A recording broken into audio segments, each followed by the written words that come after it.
Good morning, everybody. How is everybody doing? It is 20 minutes till 9. I'm going to make this fairly quick. I got a few questions here. A little discussion yesterday with Mr. Gaz about engines. Oops, got water in my phone. I am a jet engine mechanic in the Air Force.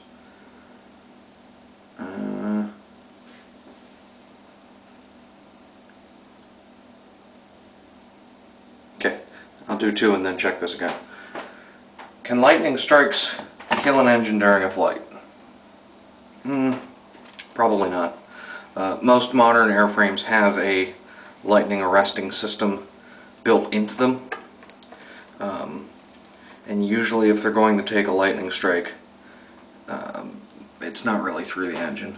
It'll be from like the tip of the tail out through the wingtip. So no, you don't have anything to worry about there. Then he asked about, oh, by the way, it's the day before Thanksgiving, Wednesday the 23rd of November. And for you Doug Loves Movies podcast fans, to Ocean's 11.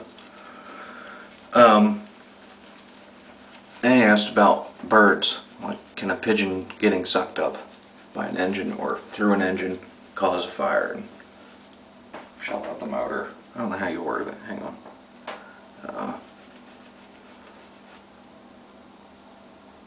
Can a flying bird be sucked into the turbines and cause a fire?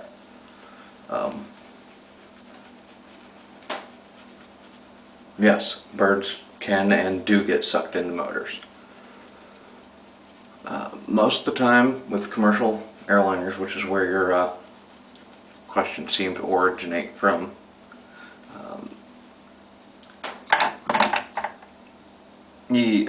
one of the things you have to think about is, was not expecting that. If this is overall the engine you see, only the very inside of the motor, right about where my finger is, a little bit bigger than my finger, is actually taking in air that goes back to the turbines in the motor. Everything else is bypass air. That fan is just a big fan. That's where the thrust comes from. So, it certainly is possible.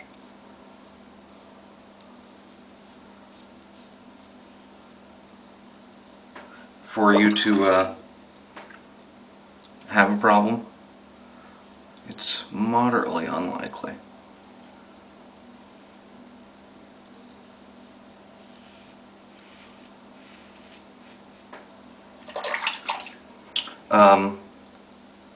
I've seen damage from birds, but those were fairly large birds.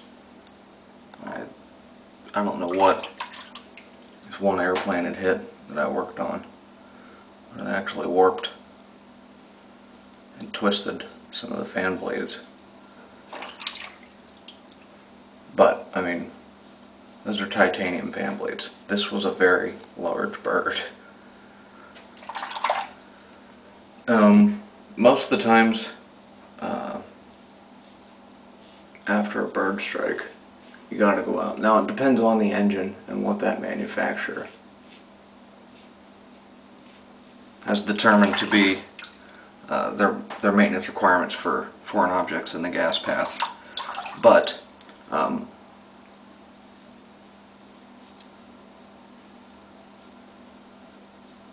motors I used to work, you had to do multiple visual inspections, and then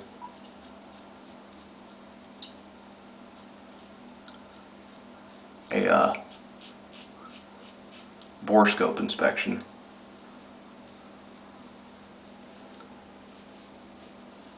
Of various stages of the motor. Now, the bore scope is, I don't know if you've ever heard of like arthroscopy, where they, put a small incision in you and insert a probe that's got connected fiber optics and a camera. Well, that's what a bore scope is. It's really small, usually about 6 millimeters in diameter, anywhere from 4 to 10. And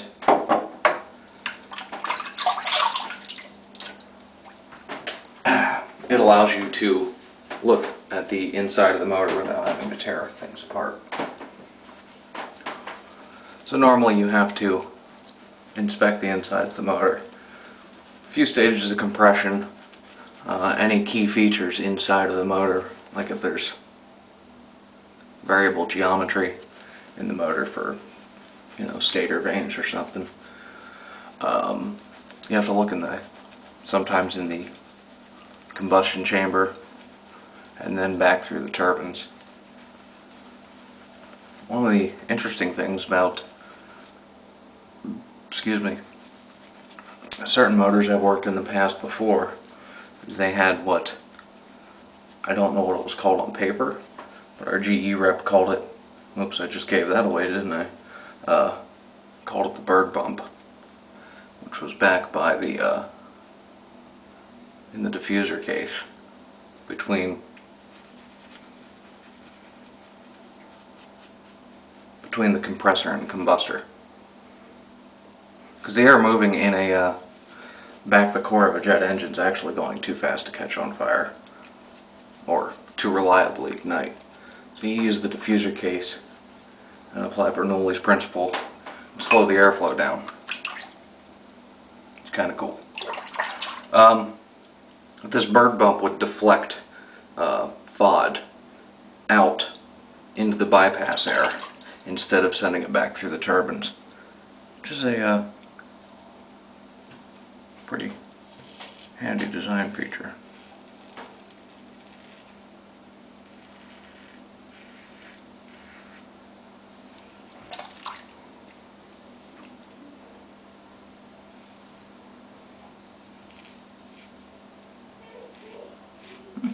Daughter's awake.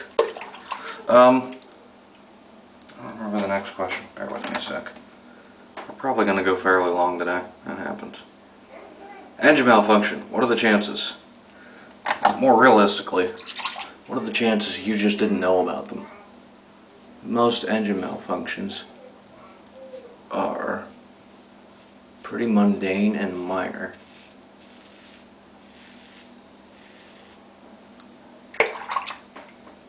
They happen all the time. Anything from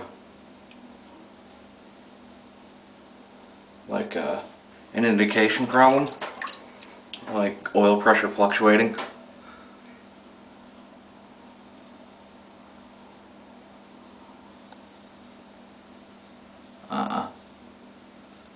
to like anti-ice not functioning or giving the indication of not functioning.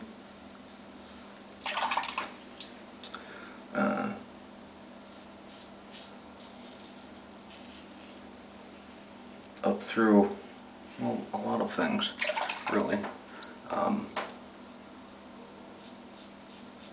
Starter not disengaging when it's supposed to during engine run-up. That was one of the most common I used to work on. And it's usually not even the engine, it's just one of the components on it. Once in a while, you get to work on something interesting, like engine not being able to accelerate past a certain RPM, or depending on its control scheme, like a throttle stagger, where the fan speed gauge, usually called N1, but the fan speed gauge has two needles on it. One of them is for demand, it's what you've plugged in for the power setting that you'd like, and the other one is actual RPM. Assuming that your gauges still have needles. I've been in many modern aircraft up front, besides the ones I've worked in the past, and I wouldn't exactly call those modern. But you'll get a problem with the engine management system where things aren't quite right. You know, a little bit of throttle stagger or split needles.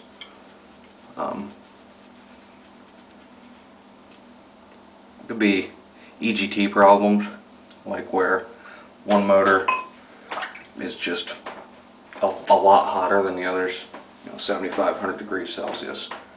That's fairly common. And this is stuff that you just don't realize happens. It's just part of flying. Things break. Like, what are the chances of a catastrophic engine failure? Slim to none, really. And one of the things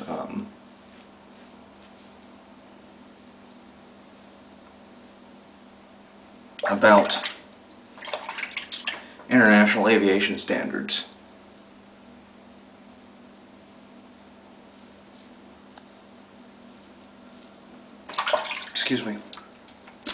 is that they have to be multi-engine, and there are certain reliability specification requirements if it's only a twin-engine aircraft. So yeah, don't really worry about it. If you were to have something come up while flying on maybe 747 or 777 or A380 or what? Well, A380's got two engines, but so does a 777. If you were flying on flying on something and a motor went out, you wouldn't notice much. The crew would just trim the aircraft a little bit to one direction if it was an outboard motor, and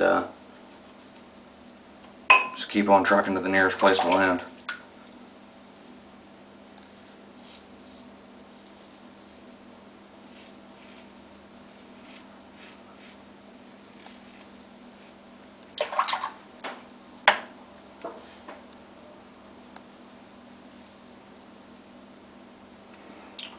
The theory that soaring fuel prices are causing airlines to cut down on maintenance costs to preserve profits. How much maintenance do engines require? I can't speak to that. I don't work in the civilian sector. So, engines do require varying degrees of maintenance depending on the motor and what the manufacturer has outlined. I'm fairly familiar with the requirements for the CFM56 series of engines.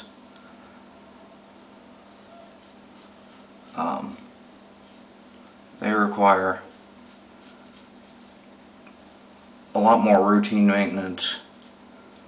Well, not a lot. I mean, it's not exactly unmanageable. I'm trying to remember what it is for commercial. Every 60 hours, I believe, you have to pull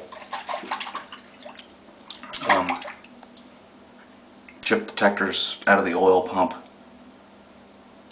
and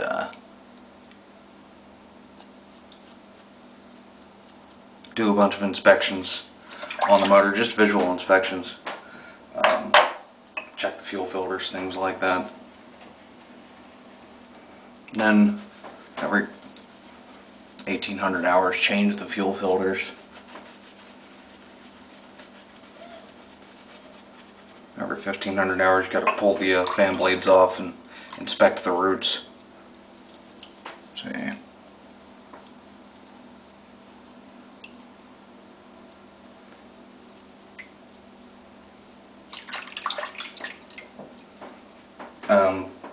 Whereas like on a fighter motor, you have things start popping up at like 25-hour increments.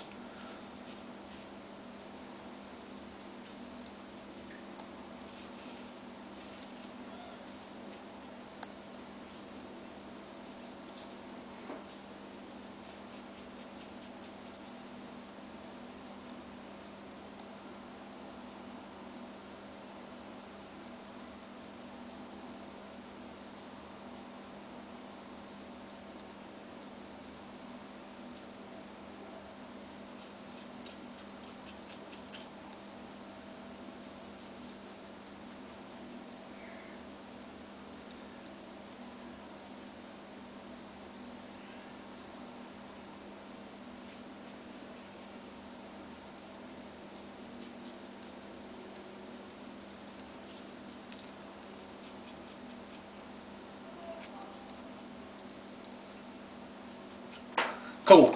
So there's the shave done. Hopefully I answered all of your questions. And hopefully you could hear me, but because my daughter wasn't awake yet, I was trying not to speak loudly. Let me know if you have more questions. It's not a problem. I can really honestly talk about engines all day.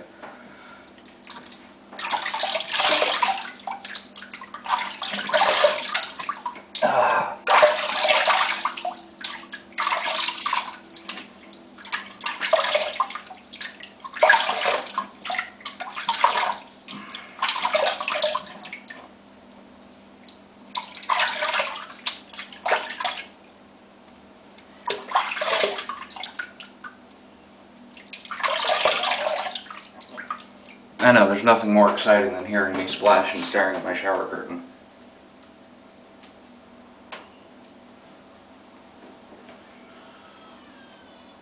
Oh, somebody was not ready to have their diaper changed yet. Okay, a little bit of Allen block here.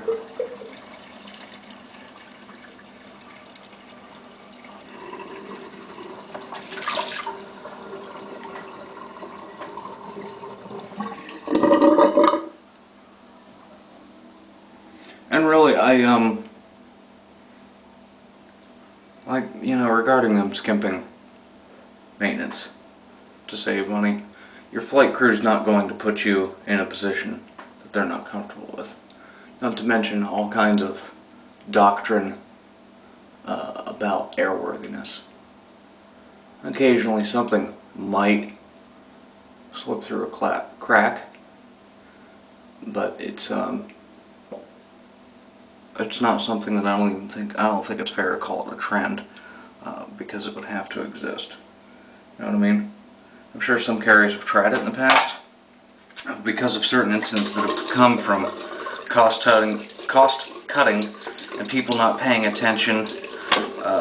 With the amount of former military people that work in the commercial aviation field, I don't see that as an issue. It's not something I'd worry about. And it's getting cold here. I love it. The cold water is whoa, cold.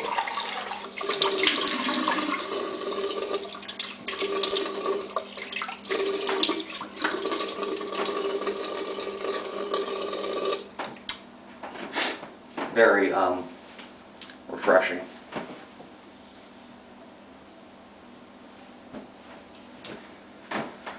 Crabtree and Evelyn Sandalwood today again. What can I say? It's great stuff.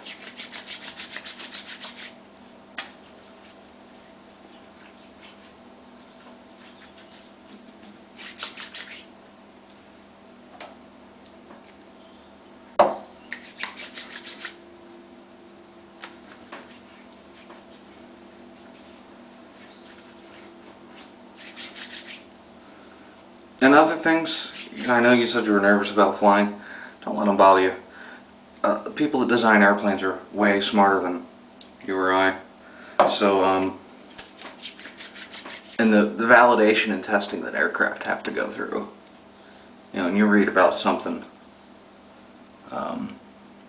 happening. It's not, what in the hell? It's not a terribly common thing,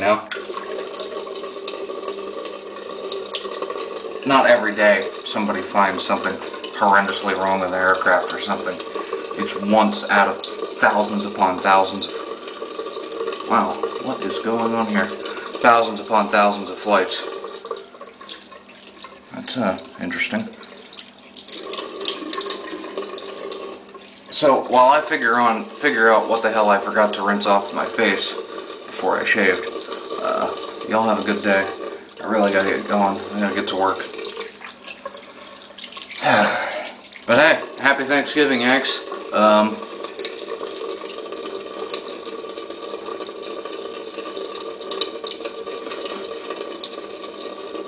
Oh, you know what? I put some, figured it out. It was, I put on some, like non-lathering shaving cream just to keep my face wet and hydrated while getting ready to shoot the video. The Avalon Organics lavender, decent stuff, but if you forget to rinse it off, it does some really weird stuff. But outside of that, have a good day, enjoy your holidays, enjoy your shaves, and I will check back in tomorrow.